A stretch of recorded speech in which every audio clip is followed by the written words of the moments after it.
5장 5절 말씀입니다. 마태복음 5장 5절 말씀입니다. 한 절의 말씀인데 같이 읽도록 하겠습니다. 함께 읽겠습니다. 시작.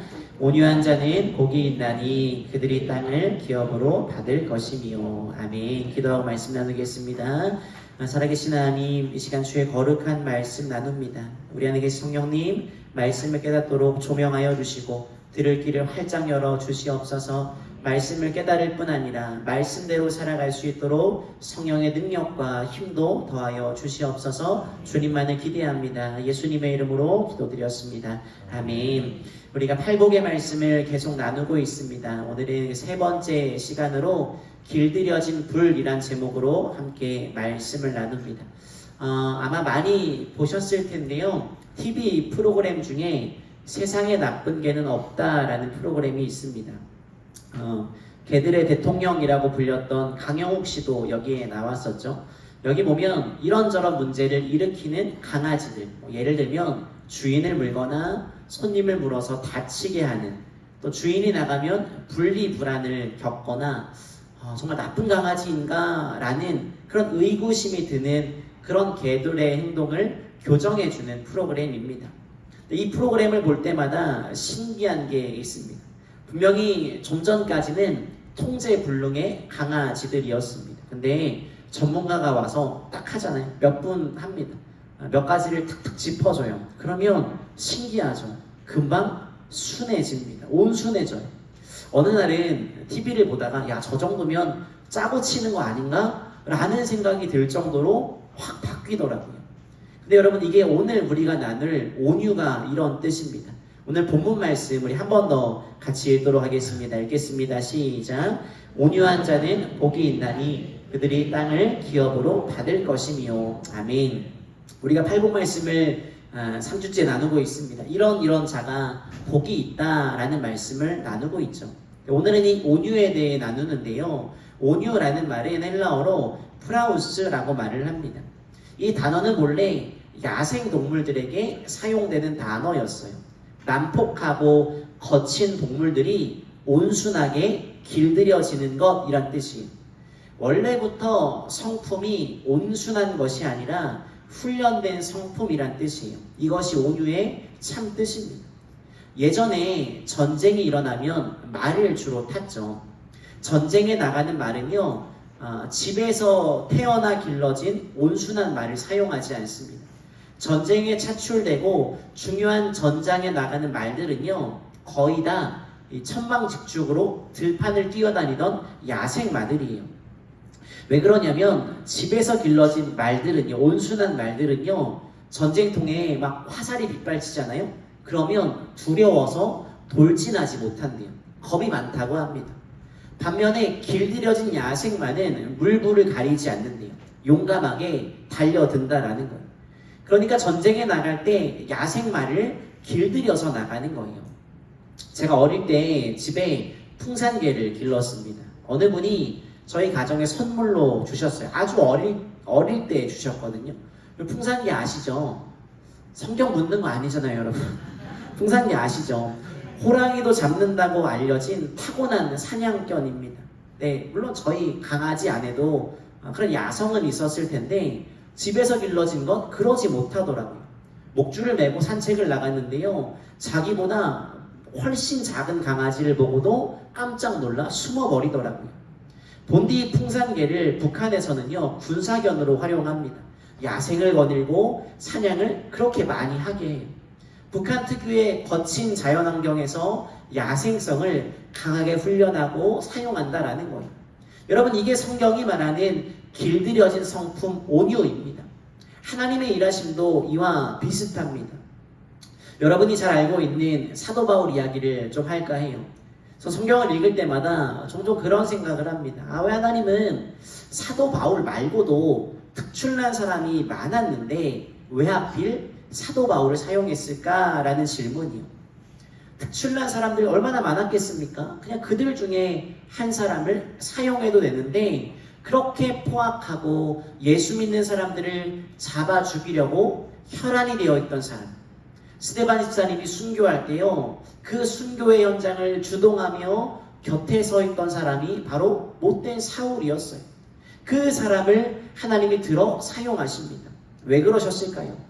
지금은 포악하고 야생마 같은 바울이 성령 안에 잘 다듬어지면, 훈련되어지면 그 사람이 가지고 있는 강한 에너지가 교회를 위해, 하나님을 위해 쓰일 수 있다라는 거예요. 이게 하나님의 시각이더라고요. 예수님이 산상수훈을 통해 8가지 복을 이야기하시면서 온유를 말씀하세요. 무슨 말입니까? 온유가 우리에게 필요하다라는 거예요. 이 온유가 복이라고 말씀하세요. 여러분, 그러면 이 길들여진 온유가 왜 필요하겠습니까? 예전에 세계 허파라고 불리는 아마존에서 커다란 불이 난 적이 있습니다. 몇 날 며칠간 불이 꺼지지 않았어요. 굉장히 오래 갔어요. 여러분, 이게 비단 먼 나라 이야기가 아닙니다. 우리도 산불 많이 나죠. 가정에서 불이 나고 많은 사람이 다치거나 죽는 경우를 보게 됩니다. 제가 이번 주에 설교를 준비하면서 검색했는데요. 이번 주만 해도 우리나라 여기저기에 산불이 났더라고요. 여러분, 통제되지 않은 불은 정말 위험합니다. 반면에 가스레인지에서 알맞게 통제되는 불은요, 유용합니다. 길들여짐, 통제함이 주는 유익이 있다라는 거예요. 이게 성경이 말하는 온유가 우리에게 필요한 이유입니다. 아까 말씀드렸던 바울 이야기 다시 드리겠습니다. 원래 불덩어리 그 자체였어요. 불덩어리 자체일 때는 정말 위험한 사람이었습니다. 예수 믿는 사람을 핍박하고 잡았죠. 죽이는데 일조했습니다. 심지어 예수님도요, 네가 나를 핍박하고 있다라고 말씀하실 정도였어요. 통제되지 않은 불이란 말이에요.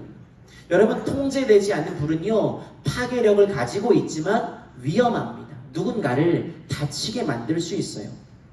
구약 성경에 나오는 모세 이야기도 좀 드릴까요? 민수기 12장 3절을 보시면 이렇게 말해요. 이 사람 모세는 온유함이 지면의 모든 사람보다 더하더라 라고 말해요.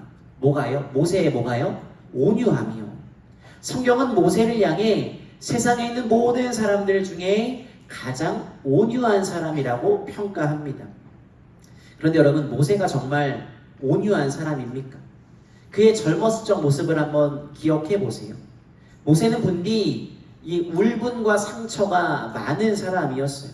분노하는 사람이었습니다. 출애굽기 2장을 보시면 이런 말씀이 나와요. 2장 12절인데요. 제가 읽어드릴게요. 좌우를 살펴서 사람이 없는 것을 확인하고 그 이집트 사람을 쳐 죽여서 모래 속에 묻어버렸다라고 말해요.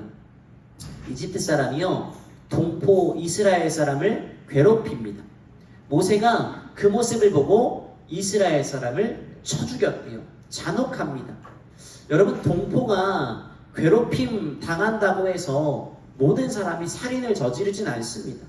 좌우를 살폈다는 말은요, 모세가 살인을 할 분명한 의도를 가지고 있었다라는 말이에요. 분노를 참지 못하는 그런 사람이었어요. 그런 모세를 향해 성경이 온유함이 모든 사람보다 뛰어나다라고 말합니다. 불덩어리 같았던 모세가 긴 세월을 겪으면서 그의 성품이 변화한 거예요. 여러분, 꼭 기억하시기 바랍니다. 통제되지 않은 불은 위험합니다. 자, 그러면 이제 말씀 앞에 서 있는 우리가 우리 스스로에게 한번 자문해 보아야 됩니다. 여러분은 불덩어리이십니까? 아니면 통제된 불이십니까?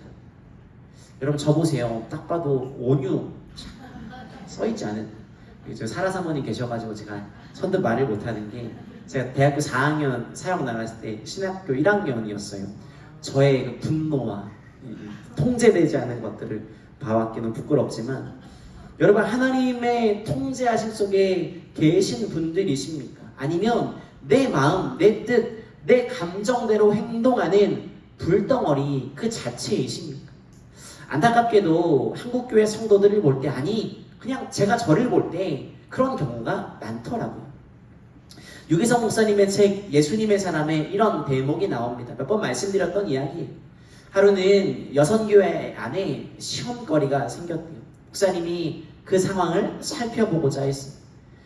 시험거리의 발단은 주일 점심 식사 준비 때문이었어요. 누구는 배추김치를 담그자 했고 누구는 깍두기를 담그자고 했대요. 아마 메뉴를 말씀하실 분 정도 되면 주방위원장이나 여성교회 회장 정도 되지 않았겠습니까? 힘께나 쓰는 권사님들의 다툼이 이어집니다. 목소리가 점점 커져요. 여러분, 깍두기, 배추김치 뭐가 중요합니까? 어느새 깍두기와 배추김치는 사라졌을 거예요. 서로 삿대질을 하며 고래고래 소리를 질러댑니다. 하나님을 위해 산다라고 말하는데, 성도라고 말하는데, 열심히 한다는데 통제가 되지 않으면 그건 정말 위험한 상태입니다. 그러니까 늘 물으셔야 됩니다. 내가 과연 하나님의 통제를 받고 있는가? 라고 말이죠. 여러분, 죄송합니다. 지 마음대로 하는 열심은요, 그냥 통제되지 않은 위험한 불에 불과합니다. 여러분, 어떠신 것 같으세요? 하나님의 통제 안에 계십니까? 아니면 막 건드리면 뜨겁다 못해 화상 입을 것 같은 내 감정, 내 혈기로 불타오르고 계십니까? 우리가 팔복 말씀을 계속 나누고 있는데요, 이 팔복은 순서가 정말 중요합니다. 어떤 학자는요 이렇게 말해요. 팔복의 과정을 겪는다. 하나하나의 과정을 겪어가면서 사람이 완성되어 간대요. 지난 2주간의 말씀 여러분 기억하십니까? 아무도 기억을 못하시니까 제가 또 설교할 수 있을 거예요. 나중에 심령이 가난한 자, 벼랑 끝에 놓인 아무것도 할 수 없는 존재, 그런 빈곤한 자에게 하나님 나라를 허락받습니다. 우리 힘이 아니라는 거예요. 애통하는 자, 죄에 대해 탄식하는 자, 자기 죄를 바라보며 울 수 있는 자, 그런 자에게는 십자가의 은혜가 감격으로 다가옵니다. 십자가의 은혜가 위로로 다가오게 됩니다. 여러분, 이렇듯요, 나의 내면, 나의 속사람을 보면요, 승질머리가 아주 지독합니다. 여러분 얘기는 제 얘기입니다. 여러분은 온유함과 거리가 가까우십니까? 아니면 불같은 승질머리의 사람이십니까? 우리 별빛교회 성도님들은 온유함과 너무 거리가 가깝길 바랍니다. 그런 측면에서 볼 때 이 온유는요, 후천적인 성품이라고 할 수 있어요. 이 말은 제가 한 게 아닙니다. 세계적인 설교자 마틴 로이드 존스 목사님이 팔복에 대해 설교하며 이렇게 말했어요.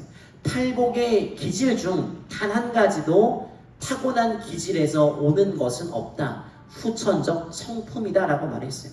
그러니까 여러분, 말씀 앞에 서 있는 우리도 변화할 수 있습니다. 온유해질 수 있습니다. 아니, 온유해져야 합니다. 길들여져야만 합니다. 하나님의 통제 안에 살아가는 우리 모두가 되기를 주님의 이름으로 축복합니다. 여러분, 온유한 사람이 되고 싶으십니까? 하나님의 통제를 받는 삶을 살고 싶으십니까? 여기서 아멘 하실 줄 알았는데, 위험한 불이 아니라 하나님의 통제를 받는 여러분 길들여진 불이 되시길 바랍니다. 여러분, 그러기 위해선 분명하더라고요. 바로 성령 충만을 구해야 합니다. 성령 충만이 온유의 방법입니다. 한번 따라해 보시겠습니까? 성령 충만이 온유의 방법이다. 여러분, 왜냐하면 온유가 성령의 열매이기 때문이에요. 여러분, 생각해 보세요. 나 내일부터 온유할 거야. 이제 좀 부드럽게 말하고 따뜻하게 대해야지. 결심한다고 갑자기 막 말씨가 예뻐지고 따뜻해지시던가요? 아니요. 잠깐은 가능할지 모르겠지만 지속되진 않습니다. 그래서 성령의 충만을 구해야 합니다. 갈라디아서 5장 22절 23절은 이렇게 말하죠. 성령의 열매입니다. 오직 성령의 열매는 사랑과 희락과 화평과 오래 참음과 자비와 양성과 충성과 온유와 절제니 이 같은 것을 금지할 법이 없느니라 라고 말하죠. 여러분, 여기 보시면 온유 뒤에 절제라는 말이 짝지어 등장합니다. 연결되어 나오고 있어요. 절제는 헬라어로 엥크라테이아라고 말을 합니다. 이 말을 직역하면요, 통치자의 영역 안에 있음이란 뜻이에요. 자기 마음대로 하는 게 아니라 통치자가 정해놓은 영역, 규칙 안에 살아가는 것을 절제라고 말해요. 사람들은 대체로, 아니 모두 다 그렇겠죠. 자기 마음대로 하며 살고 싶어 합니다. 범죄자들은요, 법이 정해놓은 테두리 영역을 지키지 않아요. 규칙을 벗어나 있습니다. 스스로를 절제하지 못하는 거예요. 그러니까 하나님의 자녀로서 성령의 충만을 구하고 성령의 인도하심을 받는다라는 말은요, 성령의 위로하심과 보호하심, 이것뿐 아니라 성령의 통제하심도 포함하는 말이에요. 내 본능이 아니라 하나님 뜻대로 하나님이 정해놓은 영역과 규칙 안에 살아가는 것, 그런 불편함을 감수하는 것, 이게 성령의 인도함을 받는 사람들의 특징이라는 거예요. 여러분, 우리 안에 성령님이 우리를 지키시고 보호하십니다. 여러분에게 그런 은혜가 있기를 소망합니다. 우리 삶을 인도하실 거예요. 그분이 우리 안에 계셔서 그분의 통치 아래에 있는 자들을 돌보신다라는 거예요. 그리고 그분의 통치 아래에 있는 사람은요, 그분의 영역 안에서 통제받으며 살아갑니다. 우리가 흔히 통제라고 말을 하니까 괜히 좀 부정적인 감정이 들어요. 꺼림직하게 느껴집니다. 성령의 인도하심을 자기 좋은 대로만 해석하는 건 여러분 어린아이 같은 거예요. 어린아이에게 부모가 용돈도 주고 옷도 사입히고 학교도 보내주고 돌보아 줍니다. 부모가 아이들의 방향을 이렇게 이끌어주죠. 사랑도 받고 보호받음도 있습니다. 그런데 이 이끌어줌에는 부모의 통제도 포함됩니다. 통금 시간 같은 것도 있고요. 부모의 통제를 받는다는 말이에요. 그게 아이를 위함이죠. 요새 아이들 중에 초등학교 1학년만 들어가도 핸드폰을 사서 활용하는 시대가 되었죠. 아이들이요, 핸드폰 사용량이 엄청 많대요. 중독자들이 정말 많아지고 있다고 합니다. 아이들은 스스로를 절제하지 못해요. 조절하지 못해요. 하루 종일 화면만 쳐다보고 있는 거예요. 그래서 부모가 통제해 주어야 됩니다. 아이를 위해서 말이죠. 여러분, 부모의 통제와 인도함을 받는다라는 건요, 내가 미숙한 아이라는 걸 인정하고 스스로 살아갈 수 없구나, 그런 존재구나 라는 것을 인식해서 부모의 도움과 부모의 통제 속에 살아가는 것을 말해요. 우리 이렇게 말하죠. 내 인생은 내 거야, 간섭하지 마세요 라고 말합니다. 이게 요즘 시대예요. 부모의 통제, 타인의 통제 받고 싶어 하지 않습니다. 마찬가지예요. 하나님의 통제 받고 싶어 하지 않습니다. 그러나 여러분 기억하셔야 됩니다. 하나님의 인도하심을 받는다, 이것도요, 하나님의 통제 아래, 그분의 영역 아래 살아가는 거예요.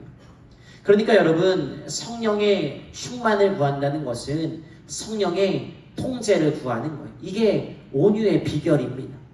계속 말씀드리지만 온유는요, 나 내일부터 온유할 거야, 따뜻한 말 매일 할 거야, 결단한다고 주어지는 게 아닙니다.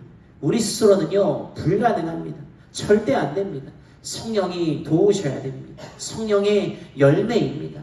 성령이 아니고서는 이런 온유가 우리 안에 생길 수 없음을 꼭 기억하시기 바랍니다. 민수기 12장을 보시면 아까 말씀드렸던 모세 이야기가 등장하는데요, 모세의 온유함을 칭찬합니다. 그런데 그 배경이 되는 사건이 나와요. 12장 1절과 2절 읽어드릴게요. 모세가 구스 여인을 데리고 왔는데 미리암과 아론은 모세가 그 구스 여인을 아내로 맞았다고 해서 모세를 비방하였다. 주님께서 모세와 말씀하셨느냐, 우리와도 말씀하시지 않았느냐, 그들이 이렇게 말하는 것을 주님께서 들으셨다라고 말하고 3절에 모세의 온유함을 칭찬해요. 여러분, 지금 미리암과 아론이 지도자 모세를 향해 비방을 쏟아내고 있어요. 모세를 조롱합니다.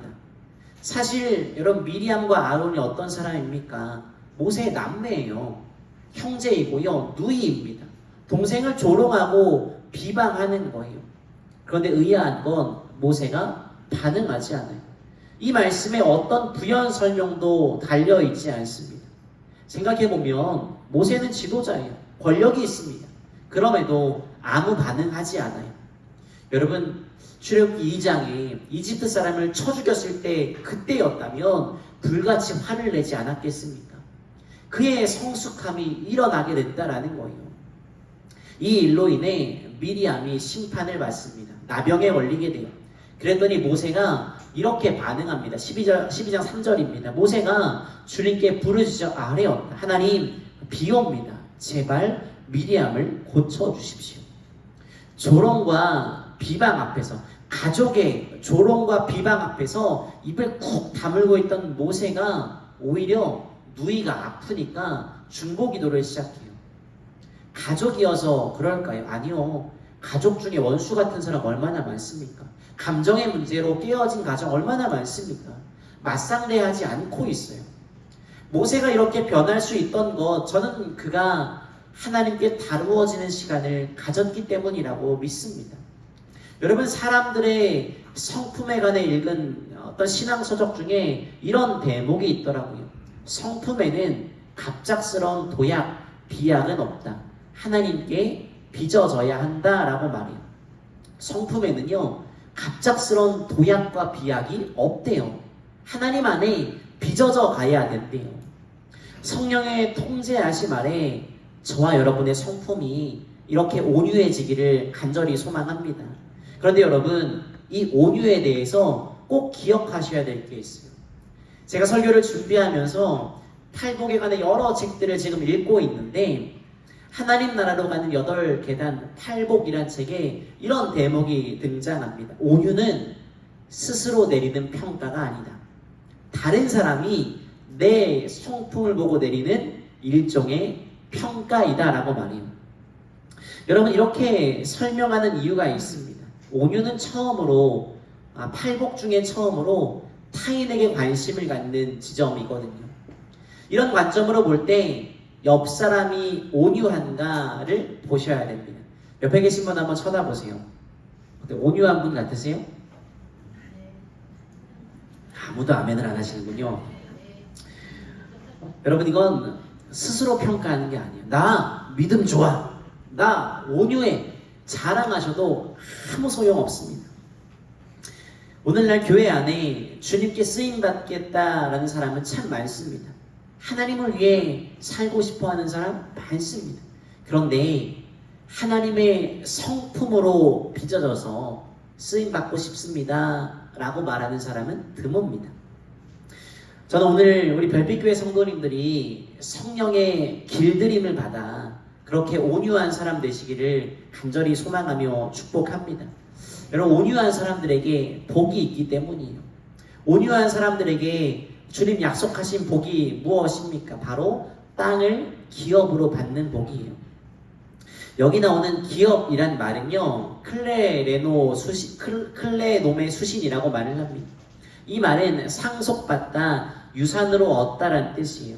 자녀들에게 어른들이 돌아가실 때 재산을 상속시키고 유산을 남기는 것처럼 하나님이 땅을 축복으로, 유산으로 주신다라는 뜻이에요. 여기 나오는 땅은요, 탱겐이라고 하는데 그 땅이라고 말을 합니다. 하나님이 생각하시고 꿈꾸는 땅, 약속의 땅이란 뜻이에요. 그래서 한 주석에서는 이 본문을 이렇게 해석합니다. 예수님께서 말씀하신 온유한 자가 땅을 기업으로 받는다, 이 구절의 진정한 뜻은 신약의 성도들, 우리를 말하는 겁니다. 메시아 왕국의 절정이 되는 새하늘과 새 땅에 들어가게 되리라는 것이다. 세상에서는 강하면서도 공격적인 자, 질서를 무시하는 난폭자가 땅을 차지하게 되지만, 천국의 기업은 하나님의 뜻에 순종하고 온유한 자에게 주어질 것이다 라고 말해요. 저는 이 대목이 참 좋아요. 세상에서는 강하고 공격적인 자, 질서를 무시하는 자, 난폭하고 온유와 거리가 먼 사람들이 땅, 기업, 좋은 것을 차지하죠. 이게 현실입니다. 그러나 하나님 나라는요, 그 땅은요, 하나님의 성품, 특히 온유를 지닌 자가 얻을 땅이라는 거예요. 여러분, 이게 얼마나 위로가 되는 말씀입니까? 여러분, 생각해 보세요. 세상은요, 온유하게 살면요, 손해보는 것처럼 느껴져요. 바보같이 살지 말래요. 그러나 우리는 이 땅이 영원하지 않음을 알고 믿기 때문에 우리가 얻을 저 하늘나라를 소망하며 이 땅에서 주님의 성품, 특별히 온유함으로 살아가야 합니다. 그것이 우리가 하나님 나라, 그 땅을 얻는 비결이라는 거예요. 그러니까 여러분 오늘 이 땅에서 온유함으로 성령의 통제 안에 온유함으로 살아가시기를 바랍니다. 영원한 저 기업, 저 땅을 소망하시며 이 땅에서 때로 죄송해요 여러분 손해보는 것처럼 보여도 성령의 영역 안에 통제 안에 통치 안에 살아가는 우리 모두가 되기를 주님의 이름으로 축복합니다. 말씀을 맺겠습니다. 우리가 잘 알고 있는 보네퍼 목사님은 독일 나치의 핍박을 피해 미국에 간 적이 있습니다. 그런데 이분이 미국에 있다가 이윽고 다시 독일로 돌아와요. 독일의 독립을 위해 불철주야 노력하고 많은 사람들이 하나님이냐 예수 믿는 신앙이냐 히틀러냐 중에 히틀러를 선택할 때요 하나님을 선택하는 믿음을 보여줍니다. 39살 젊은 나이에 비참하게 목숨을 잃어요. 그는 독일에 돌아가면 핍박받고 죽을 것을 알고 있었습니다. 그런데 이 일이 어떻게 가능했을까요? 보네버 목사님의 묵상집에 보면 이런 내용이 나와요. 이 세상에서 땅을 포기한 자들, 십자가에 이르기까지 온유한 자들은 새로운 땅을 선물로 받아 지배하게 된다. 특히 저는 이 대목이 제 마음을 뭉클하게 만들었습니다. 그리스도를 위하여 자신의 권리까지도 모두 포기한 사람이 온유한 사람이다 라고 말해요. 그리스도를 위해 자신의 권리를 포기한 사람이 온유한 사람이래요. 여러분 사실 우리는 이 완벽한 모범을 이미 알고 있습니다. 바로 예수님이시죠. 그분이 우리에게 온유의 모범을 보이셨습니다. 고통받고 채찍질 당하면서도 묵묵히 십자가의 길을 걸어가셨습니다. 여러분 예수님이 바보이기 때문입니까? 아닙니다. 예수님은요 당신을 소개할 때 나는 마음이 온유하고 겸손하니 라고 말씀하셨어요. 예수님은 온유함을 보이시며 이 땅에서의 삶이 끝이 아니라 저 천국을 얻을 방법을 몸소 보여주셨다라는 거예요. 그러니까 여러분 예수 믿고 따라가는 우리 역시 그래야 됩니다. 우리는 하나님 약속대로 정의만이 가득한 새하늘과 새 땅, 그 땅을 기업으로 영원히 얻게 될 자들입니다. 이 땅에서의 순간의 삶을 바라보고 좌우되는 것이 아니라 모독하는 수많은 사람 앞에서도 침묵을 지키고 십자가의 길을 걸어가셨던 예수님, 그 온유함의 모범이신 그분을 따라 살아가는 우리 모두가 되기를 간절히 소망하며 축복합니다. 그래서 여러분 성령의 충만을 구하십시오. 온유함으로 이 땅을 살아 그 땅을 기업으로 얻는 우리 모두가 되기를 간절히 소망하며 축복합니다. 우리가 찬양하며 기도하겠습니다.